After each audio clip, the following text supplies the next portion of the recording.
Welcome again my dear students in this video of S block element. So this one is your second video of S block element. Already we discussed in previous video about atomic size, about ionization potential, metallic character, electronic configuration of S block elements.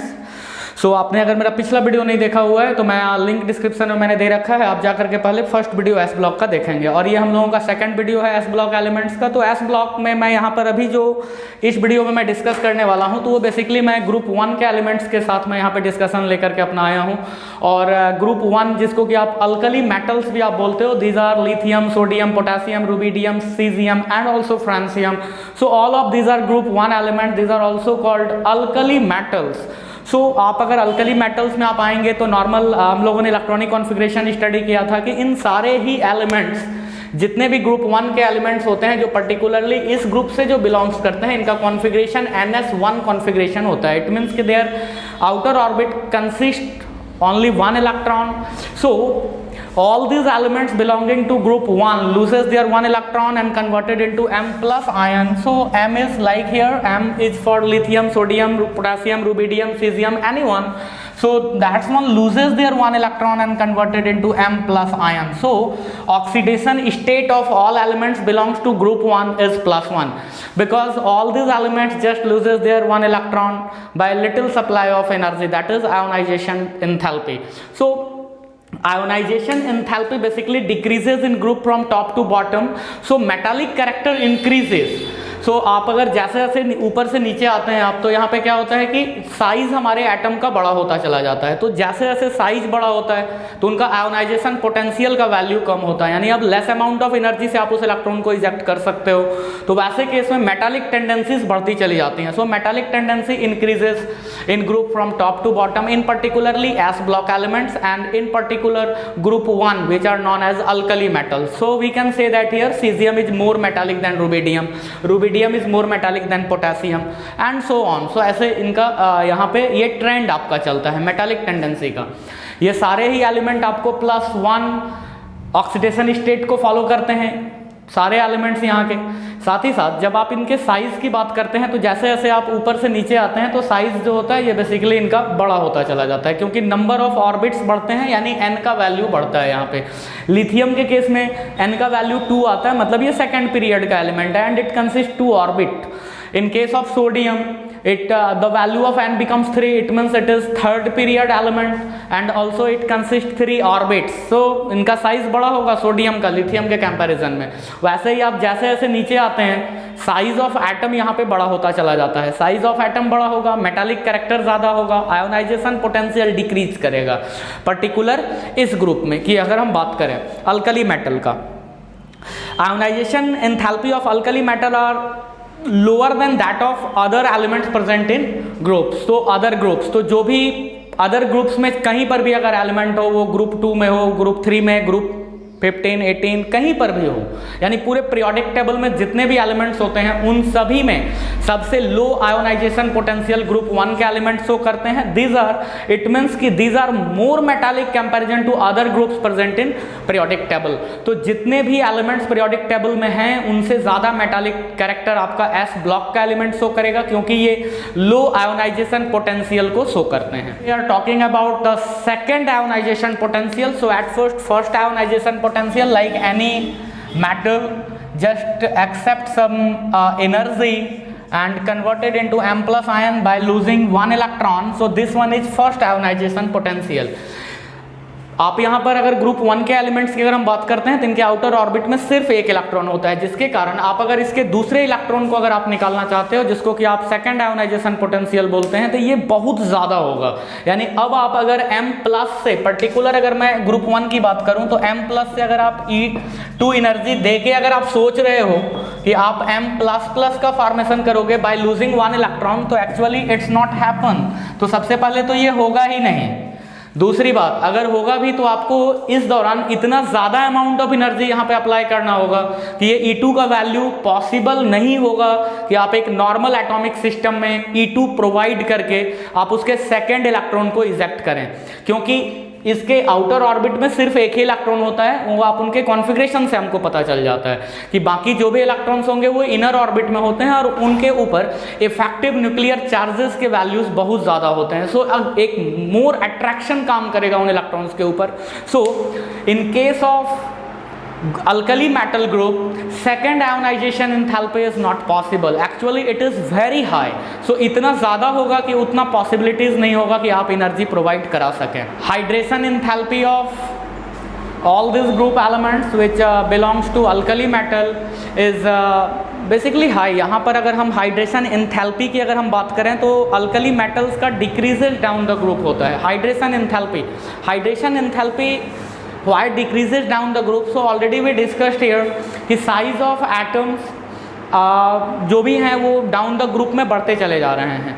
तो होता क्या है कि जैसे जैसे size of atom बड़ा होता है तो वैसे केस में वो लार्जर आयन का भी फॉर्मेशन करते हैं। और यहाँ पे लिथियम Li+ का साइज सबसे छोटा होता है और जो आप सीजियम की बात करेंगे ये सबसे बड़ा होता है, Cs+ का साइज। जब हम मोबिलिटी और आयन ट्रांसफ़र की अगर हम बात करते हैं हाइड्रेटेड कंडीशन में, तो hydration enthalpy actually decreases down the group होता है। सिर्फ एक लिथियम के ही सॉल्ट होते हैं जो हाइड्रेटेड हो सकते हैं, बाकी के सॉल्ट हाइड्रेट नहीं होते हैं। इसका कारण ये है कि चार्ज डेंसिटी, आप इसको बोलते हो, चार्ज डेंसिटी लिथियम में ज़्यादा होता है, क्योंकि जैसे जैसे आप ऊपर से नीचे आ रहे हैं तो साइज हमारे एटम का छोटे से बड़ा हो रहा है, लेकिन वो जो प्लस चार्ज है वो एक ही प्लस चार्ज लिथियम के ऊपर भी है, तो वही एक प्लस चार्ज सीजियम के ऊपर भी है, जबकि सीजियम का साइज है बड़ा और लिथियम का साइज है छोटा। तो एक ही प्लस चार्ज चूंकि यहाँ पर एक छोटे से एरिया में डिस्ट्रीब्यूटेड है, तो इस केस में चार्ज डेंसिटी का वैल्यू बहुत ज़्यादा होता है लिथियम के कंडीशन में। वहीं पे सीजियम प्लस के केस में चार्ज डेंसिटी का वैल्यू कम होता है। तो जैसे जैसे चार्ज डेंसिटी कम होता है वैसे केस में इनका हाइड्रेशन एंथैल्पी वैल्यू भी डिक्रीज करता है। और सिर्फ एक लिथियम ही ऐसा एटम आपका एक एलिमेंट है इस पर्टिकुलर ग्रुप का जो कि सॉल्ट फॉर्मेशन होने के बाद वो हाइड्रेट होता है, हाइड्रेटेड सॉल्ट बनाता है, लाइक LiCl2H2O का ये फॉर्मेशन करता है लिथियम। बाकी के जो भी सॉल्ट हैं वो आपके हाइड्रेट नहीं होते हैं। इसका ये कारण है क्योंकि ये अब धीरे धीरे इनका साइज बड़ा होता चला जाता है। चार्ज जैसे जैसे साइज बड़ा होता है तो चार्ज डेंसिटी का वैल्यू डिक्रीज करता है, वैसे केस में ये हाइड्रेट नहीं हो पाते हैं, इसीलिए सिर्फ लिथियम का ही सॉल्ट हाइड्रेटेड होता है, बाकी के सॉल्ट हाइड्रेट नहीं होते हैं। So hydration enthalpy decreases down the group in particularly alkali metals. And जो मोबिलिटी ऑफ आयंस हैं, जो एक्वस मीडियम में जो आयंस का मोबिलिटी होता है, सो एक्चुअली हम लोग जब भी कंडक्टिविटी की बात करते हैं तो कंडक्टर्स आर दोज सब्सटेंस और material which allow electricity to pass through them. So those substances or material which allow electricity to pass through them are known as conductor. Basically there are two type of conductor, metallic conductor and electrolytic conductor. Metallic conductors conduct electricity due to flow of mobile electrons. Like all metals conduct electricity by flow of mobile electrons. तो जितने भी metals होते हैं वो जो conductivity को show करते हैं वो electrons के ट्रांसफर के कारण होता है, मोबाइल इलेक्ट्रॉन के ट्रांसफर के कारण। लेकिन जब आप एक इलेक्ट्रोलाइटिक कंडक्टर की बात करते हैं तो electrolytic conductors conduct electricity bye flow of ions, तो वहां पे इलेक्ट्रॉन्स का फ्लो नहीं होता, आयन का फ्लो होता है। तो आयंस जो कि one terminal to another terminal वो माइग्रेट करते हैं, तो वैसे केस में वो करंट कंडक्ट करते हैं, आपके चार्जेस होल्ड करते हैं वो सारे आयंस, और चार्ज के फ्लो के रेट को ही आप करंट बोलते हो। सो एक इलेक्ट्रोलाइटिक सिस्टम में भी आप अगर कोई मेटल आयंस अगर आपने यूज कर रखा है तो वो मोबिलिटी को शो करेगा, वो मेटल आयन माइग्रेट होगा from one terminal to another, और वैसे केस में वो करंट कंडक्टिंग होगा, यानी चार्ज को वो होल्ड कर रहा है तो वो चार्ज को ट्रांसफर करेगा वहां पे। लेकिन अब रही बात कि ये मोबिलिटी यहाँ पे किन की ज़्यादा होगी, लिथियम की या सीजियम की, तो फर्स्ट कंडीशन तो ये आता है कि जो भी आयंस होंगे अगर वो छोटे साइज के हैं तो वो तेजी से माइग्रेट करेंगे सिस्टम में, क्योंकि उनके ऊपर लगने वाले अवरोध कम होंगे, यानी उनके ऊपर जो रोकने वाला फोर्स है वो कम, आपका रेसिस्टेंस कम काम करेगा। लेकिन साइज अगर बड़ा होगा तो उस आयन का माइग्रेशन उस मीडियम में थोड़ा स्लो होगा, ये नॉर्मल कॉन्सेप्ट है। सो ये ऐसा एक्सपेक्टेशन हमारा होता है कि सीजियम की मोबिलिटी यहाँ पे कम होनी चाहिए और लिथियम की मोबिलिटी ज़्यादा होनी चाहिए, but actually it's not happen, ऐसा होता नहीं है। यहाँ पे लिथियम की ही मोबिलिटी ज़्यादा होती है और सीजियम की कम होती है। कारण क्या है कि हमारा जो लिथियम है तो लिथियम छोटा साइज का है, उसके ऊपर भी वही 1+ चार्ज है, तो उसका जो चार्ज डेंसिटी का वैल्यू है वो बहुत ज़्यादा है। उस हाई चार्ज डेंसिटी के कारण वो वाटर के साथ हाइड्रेटेड हो जाता है, यानी बहुत सारे वाटर मॉलिक्यूल्स उस लिथियम आयन के साथ जुड़ जाते हैं जब वो Li+ के फॉर्म में होता है। वैसे केस में उसकी मोबिलिटी कम हो जाती है, और जैसे जैसे आप नीचे आते हो तो साइज एटम का बड़ा होता है, साइज बड़ा होता है, चार्ज डेंसिटी का वैल्यू डिक्रीज करता है और उनका हाइड्रेशन एंथैल्पी भी डिक्रीज करता है, जिसके कारण वो कम वाटर मॉलिक्यूल से अटैच्ड हो पाते हैं, जिसके कारण जैसे जैसे आप नीचे आएंगे तो इनकी मोबिलिटी ज़्यादा होगी। सो हम कह सकते हैं कि अगर हम मोबिलिटी की बात करें, which can move easily in aqueous medium in form of ion, so here caesium plus have maximum mobility in aqueous medium and comparison to caesium rubidium का कम होगा, रूबिडियम से पोटेशियम की मोबिलिटी कम होगी, इससे सोडियम की कम होगी, और सबसे जो लेस मोबिलिटी को शो करेगा एक्वस मीडियम में वो आपका Li करेगा, जबकि वो सबसे छोटा है। तो यहाँ पर मेन कारण हमने क्या बताया, चार्ज डेंसिटी वैल्यू का सबसे ज़्यादा होना। चार्ज डेंसिटी क्यों बढ़ रहा है, क्योंकि सभी के ऊपर वही 1+ चार्ज है बट साइज वहाँ पे छोटा है, तो वैसे केस में चार्ज डेंसिटी का वैल्यू ज़्यादा होता है तो मैक्सिमम वाटर मॉलिक्यूल्स को होल्ड करता है। सो एक Li+ है वो वाटर मॉलिक्यूल्स के साथ अटैच्ड हो जाता है, तो उतना बड़ा ग्रुप का माइग्रेशन या मोबिलिटी पॉसिबल नहीं हो पाता है। इसीलिए लिथियम हमारा सबसे लेस मोबिलिटी को शो करता है, वहीं पे हमारा सीजियम मैक्सिमम मोबिलिटी को शो करता है। In this group, Li+ have a maximum degree of hydration. And why Li+ have maximum degree of hydration? Due to their smaller size and high charge density value.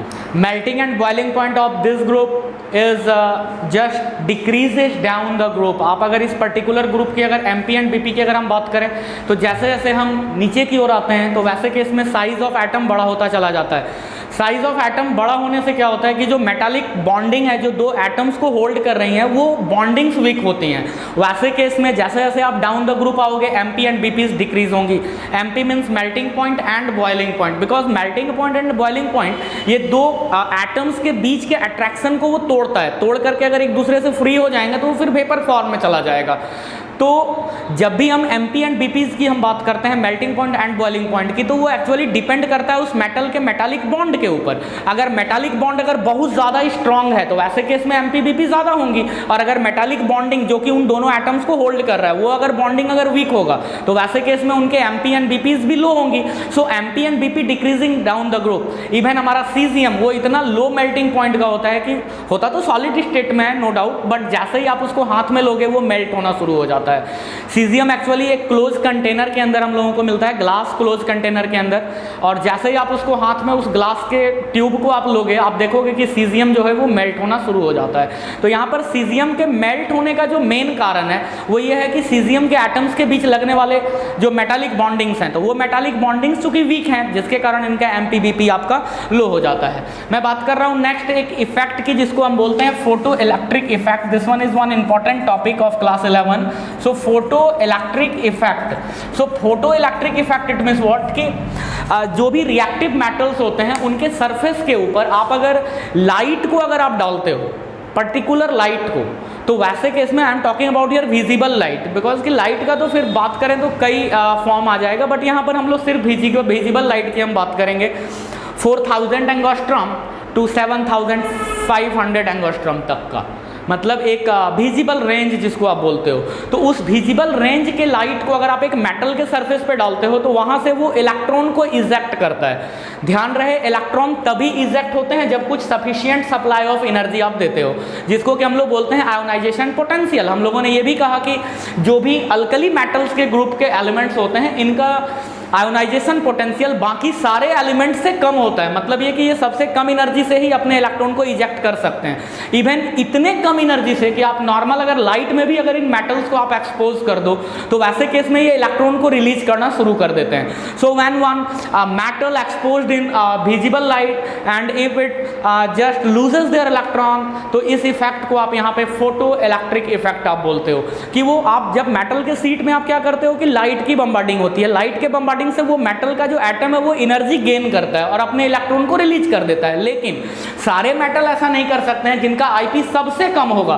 तो caesium का IP value ionization potential सबसे कम होता है, तो ये सबसे ज़्यादा photo electric effect show करेगा।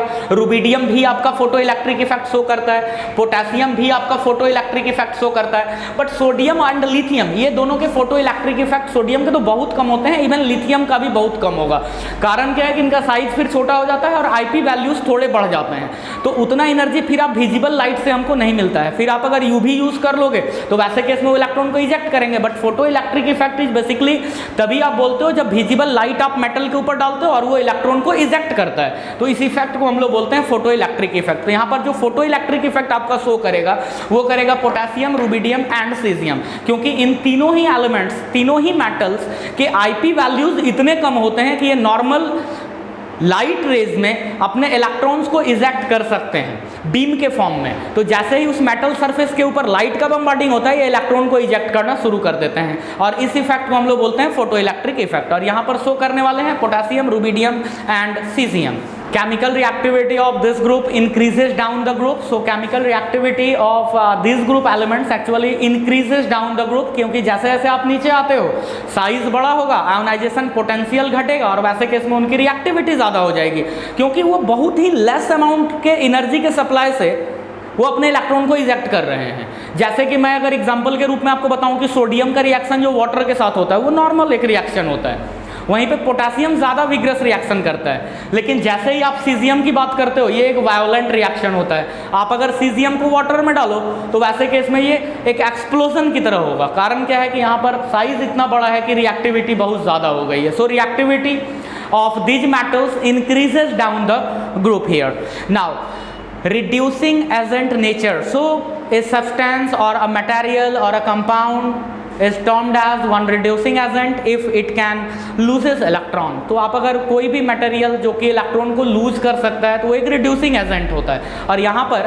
रिड्यूसिंग एजेंट होने का जो नेचर है, तो हमारा सीजियम सबसे ज़्यादा शो करेगा क्योंकि ये सबसे जल्दी अपने इलेक्ट्रॉन को लूज कर सकता है। So reducing character is just like lithium से ज़्यादा होगा सोडियम का, सोडियम से ज़्यादा पोटेशियम का, पोटेशियम से ज़्यादा रुबिडियम का और उससे ज़्यादा सीजियम का।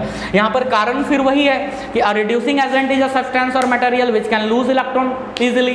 तो कोई भी अगर सब्सटेंस और मटेरियल और एटम्स अगर अपने इलेक्ट्रॉन को इजीली अगर लूज कर रहा है तो एक गुड रिड्यूसिंग एजेंट होगा। तो यहाँ पे लिथियम के कंपैरिजन में जो हमारा सीजियम है वो ज़्यादा फास्ट इलेक्ट्रॉन को लूज कर सकता है। So reducing nature of caesium is more than that of other elements of this group, and lithium have the least value of reducing agent. वो क्या है, रिड्यूसिंग नेचर की अगर हम बात करते हैं तो हमारे लिथियम के पास सबसे लेस टेंडेंसी होता है इलेक्ट्रॉन्स को लूज करने का। इसीलिए इन ग्रुप्स में, बाकी एलिमेंट्स से मैं यहाँ कंपेयर नहीं कर रहा हूँ, सिर्फ मैं बात कर रहा हूँ ग्रुप 1 के एलिमेंट्स से। तो यहाँ पर जो लिथियम का रिड्यूसिंग नेचर होगा वो कम होगा और सीजियम का रिड्यूसिंग नेचर ज़्यादा होगा, क्योंकि ये ज़्यादा ईजी वे में एंड लेस एनर्जी सप्लाई से ही अपने इलेक्ट्रॉन्स को रिलीज कर सकता है। Now the next character is very important condition, that is reaction of these elements with oxygen and how they react with oxygen and form their oxide. Basically all these elements of this group, particularly alkali metal, form all the 3 types of oxide. These are normal oxide, peroxide and superoxide. So normal oxides are of the type M2O. This is normal oxide M2O. They also form peroxide of the type M2O2. They will also form superoxide of the type MO2. So alkali metals form all these 3 type of oxide like M2O, M2O2 and MO2. M2O is normal oxide, M2O2 is peroxide, whereas MO2 is superoxide. In these oxides actually normal oxide is formed by all these metals of this group. It means कि normal oxide, lithium will form normal oxide, sodium also form normal oxide, potassium, rubidium, cesium and francium also. So form all these elements form a normal oxide. सारे के सारे जो होंगे वो normal oxide का formation करेंगे। लेकिन जब आप बात peroxide की करोगे तो यहाँ पे लिथियम आपका peroxide का फॉर्मेशन नहीं करता है। फिर वही कारण है कि चूंकि छोटा साइज का होता है, इसके ऊपर चार्ज डेंसिटी ज़्यादा है और ये आपका जो पेरोक्साइड है यानी M2O2 टाइप के जो ऑक्साइड है उनका फॉर्मेशन ये नहीं करता है। वहीं पे आप अगर सुपर ऑक्साइड्स की अगर हम बात करेंगे तो सोडियम भी आपका सुपर ऑक्साइड का फॉर्मेशन नहीं करेगा, सिर्फ पोटेशियम, रुबिडियम और सीजियम ही सुपर ऑक्साइड का फॉर्मेशन करेंगे। इट मीन्स कि सारे एलिमेंट्स नॉर्मल ऑक्साइड बनाएंगे, लेकिन लिथियम हमारा परऑक्साइड नहीं बनाएगा और सोडियम एंड लिथियम ये दोनों ही सुपर ऑक्साइड का फॉर्मेशन नहीं करेंगे। जब ये इन case of normal oxide it is O2 minus, so O2 minus, so oxidation state of oxygen is here -2, and in case of M2O2 it is O22 minus, so the oxidation state becomes -1 here in case of peroxide, and in case of superoxide where it is O2 minus is -1/2. So in case of normal oxide the oxidation state of oxygen is -2, in case of peroxide oxidation state of oxygen is -1, and in case of superoxide oxidation state of oxygen is -1/2 here. And normal oxides are of the type M2O, peroxide are of the type M2O2 and superoxides are of the type MO2. तो जो भी super oxides होंगे तो super oxide फिर कौन बनाएगा, तो सिर्फ पोटेशियम, रुबिडियम एंड सीजियम। सो आपका जो पोटेशियम है वो KO2 बनाएगा, वैसे ही RbO2 का फॉर्मेशन करेगा, CsO2 का फॉर्मेशन करेगा, and all of these are super oxides. So M2O2 की अगर हम बात करें तो सोडियम तक के एलिमेंट्स जो होंगे वो परऑक्साइड बनाएंगे। सो Na2O2 का फॉर्मेशन होगा, K2O2 का फॉर्मेशन होगा, सिमिलरली Rb2O2 का फॉर्मेशन होगा। जब हम नॉर्मल ऑक्साइड्स की बात करेंगे तो सारे एलिमेंट्स नॉर्मल ऑक्साइड का फॉर्मेशन करेंगे। सो आप M की जगह आप किसी भी एलिमेंट्स का यूज कर लो, Li2O, Na2O, K2O, और ये सारे के सारे नॉर्मल ऑक्साइड्स होते हैं। Actually when metals burn in a limited supply of oxygen then normal oxides are formed, and when that metal burn in excess supply of oxygen then peroxide and superoxides are formed. These oxides, peroxide and superoxide, all these three react with water and form their corresponding hydroxide. So आप अगर यहाँ पे मैं अगर किसी भी metal के oxide की अगर मैं बात करूं कि अगर मैं M2O लेता हूं और वाटर के साथ अगर आप रिएक्ट कराते हो तो वैसे केस में ये MOH हाइड्रोक्साइड का फॉर्मेशन करेगा, MOH टाइप के। वैसे ही अगर आप M2O2 अगर लिया जाए और इनको अगर वाटर के साथ अगर आप रिएक्ट कराते हो M2O2 it means peroxide, so that one also react with water and form a hydroxide of the type MOH and also form H2O2 that is hydrogen peroxide. And जो आपका सुपर ऑक्साइड है जो MO2 types के हैं तो ये अगर water के साथ रिएक्ट करते हैं तो ये भी हाइड्रोक्साइड का फॉर्मेशन करते हैं, साथ में हाइड्रोजन पेरोक्साइड और ऑक्सीजन गैस भी ये रिलीज करेगा। मतलब ये कि तीनों ही टाइप के ऑक्साइड नॉर्मल हो, पेरोक्साइड हो या सुपर ऑक्साइड हो, ये वाटर के साथ रिएक्ट करके अपने हाइड्रोक्साइड का फॉर्मेशन करते हैं। लेकिन जो हमारा पेरोक्साइड होता है ये H2O2 का फॉर्मेशन करता है साथ में, और जो हमारा सुपर ऑक्साइड होता है ये H2O2 के साथ ऑक्सीजन गैस भी रिलीज करता है। Now reaction with water, so all this elements belonging to this group react with water and form their corresponding hydroxide like M, react with water and form MOH type stable hydroxide and release hydrogen gas here. So all elements belonging to this group react with water and form their corresponding hydroxide with liberation of hydrogen gas. And among all these hydroxide, only lithium hydroxide is unstable. So lithium hydroxide एक exception में आ जाता है कि lithium hydroxide हमारा अगर आप इसको heat कर दें तो वैसे केस में ये Li2O एंड अगेन वाटर का फॉर्मेशन कर देगा, यानी टूट जाता है। So that's why is there exception कि लिथियम का जो हाइड्रोक्साइड होता है वो अनस्टेबल होता है, लेकिन बाकी इनके जितने भी मेटल्स हैं like sodium, potassium, rubidium, caesium, तो ये सारे के सारे वाटर के साथ रिएक्ट करते हैं और स्टेबल हाइड्रोक्साइड का फॉर्मेशन करेंगे, एक्सेप्ट ओनली लिथियम। इनका जो हाइड्रोक्साइड चूंकि छोटा साइज का है तो वो आपका क्या होता है कि इनके जो हाइड्रोक्साइड होते हैं वो रिकम्बाइंड हो जाते हैं। तो जैसे ही आप इनको अगर हीट एनर्जी देंगे तो रिकम्बाइंड होकर फिर से लिथियम का ऑक्साइड देता है और वाटर रिलीज करता है। रिएक्शन विथ नाइट्रोजन में ये सारे ही एलिमेंट्स कोई भी नाइट्रोजन के साथ रिएक्ट नहीं करता है, ये एबिलिटी सिर्फ लिथियम के साथ है कि लिथियम आपके नाइट्रोजन के साथ रिएक्ट करता है एंड लिथियम नाइट्राइड का फॉर्मेशन करता है। सो लिथियम नाइट्राइड Li3n का फॉर्मेशन ये करता है आपका लिथियम सिर्फ, बाकी और कोई भी मेटल इस ग्रुप के नाइट्रोजन के साथ डायरेक्ट कॉम्बिनेशन को शो नहीं करते हैं।